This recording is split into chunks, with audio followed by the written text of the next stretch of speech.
Right, in this example we've got a couple of harder quadratic inequalities to solve.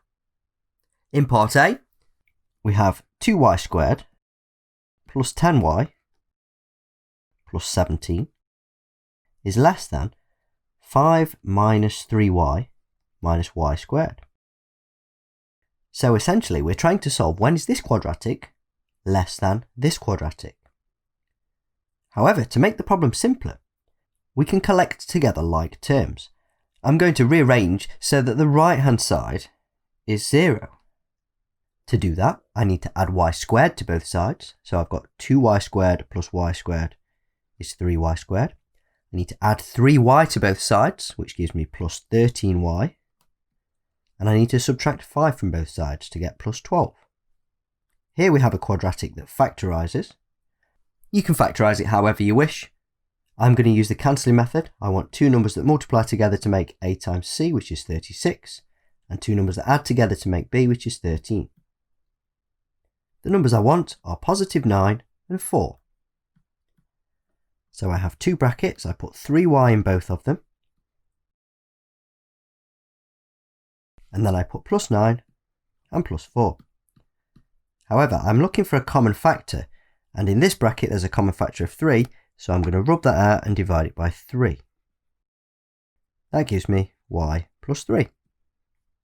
So there's my factorised quadratic. Next we'll find the critical values. They're the values of y that make these brackets 0, and they are y equals negative 3 and y equals negative 4/3.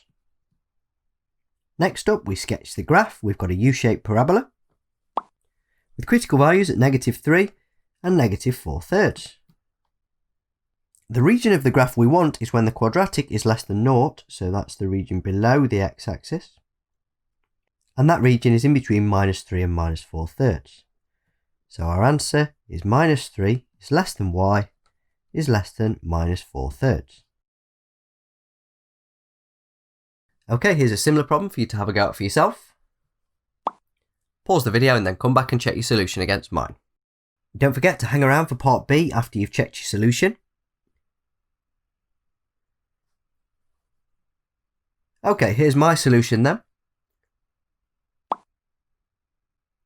If you got it right, feel free to skip ahead to part B, which is a little bit different to what we've been doing here. Or if you got it wrong, I'll go through my solution now.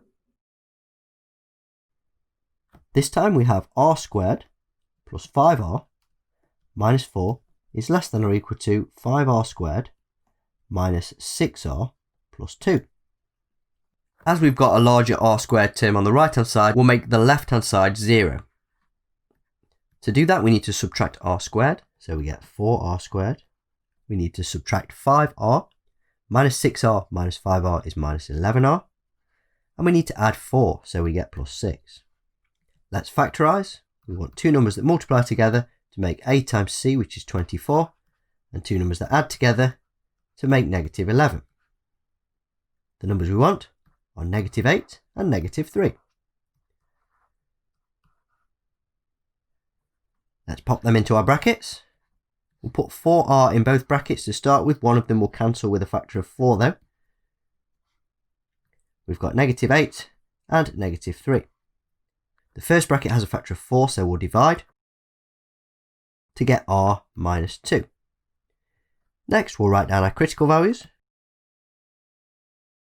From the first bracket, we've got r equals 2, and from the second bracket, we've got r equals 3/4.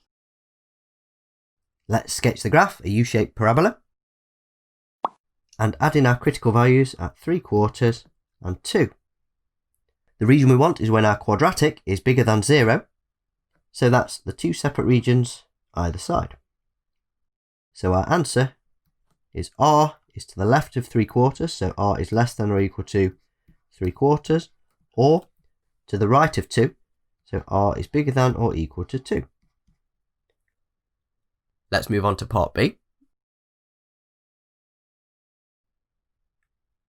Okay, in part B we have a quadratic inequality that is already factorised. So that's the first way this one's a little bit different. But there's another way that it's different as well, which will highlight why it's so important that we sketch the graph. Let's start by writing down our critical values. To make 5 minus k equal to 0, we need k equals 5. And to make the second bracket 0, we need k equals -1/2. Let's be careful this time when we sketch the graph though, because when we multiply out the k squared term, we're going to get -2k squared. And because the k squared term is negative, we're going to get an N-shaped parabola. So let's sketch that now.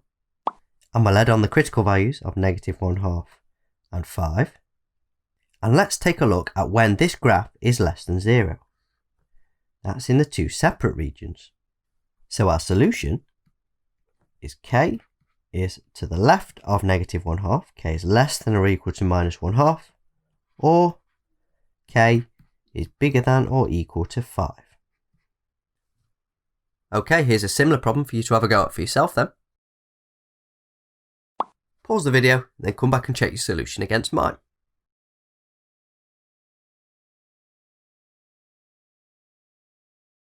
Welcome back, here's my solution then. Well done if you got it correct.